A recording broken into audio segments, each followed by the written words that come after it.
जी हाँ दोस्तों, पवन सिंह और खेसारी लाल यादव दोनों लोग के गाने के बीच एक बहुत ही बड़ा महासंग्राम छिड़ चुका है, जो कि आप लोग को मैं इस वीडियो में बताने वाला हूँ। जी हाँ दोस्तों, आपको बता दें, पावर स्टार पवन सिंह का 25 तारीख को एक गाना रिलीज हुआ था, जिस गाने का नाम है लुंगी बिछा दी का। जी हाँ दोस्तों, इस गाने को पवन सिंह और शिवानी सिंह ने मिलकर गाया था।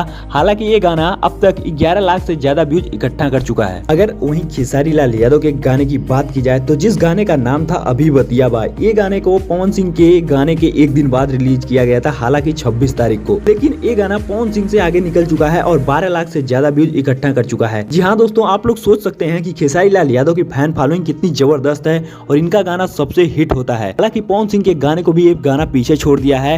हालांकि हो सकता है पवन सिंह भी कोई नया गाना लाकर खेसारी लाल यादव के गाने को टक्कर दें, लेकिन एक दिन आगे पीछे निकला हुआ गाना इतना बड़ा गाना बन जाएगा किसी ने नहीं सोचा था। और हालांकि पवन सिंह का भी 1 से 2 गाना आने वाला है और खेसारी लाल यादव का 1 से 2 गाना आने वाला है, तो आप लोग तैयार रहिएगा इनके गाने को सुनने के लिए। और आप लोग हमारे चैनल पर अगर नए हो तो इस वीडियो को लाइक करके चैनल को सब्सक्राइब करके बेल नोटिफिकेशन को ऑल पे सेट कर लीजिएगा, जिससे भोजपुरी रिलेटेड कोई भी खबर हो सबसे पहले आप तक जरूर पहुंचे। हमारे वीडियो देखने के लिए बहुत बहुत धन्यवाद। तो मिलते हैं फिर से किसी एक और नई धमाकेदार वीडियो के साथ। तो तब तक के लिए जय हिंद, जय भारत, वंदे मातरम।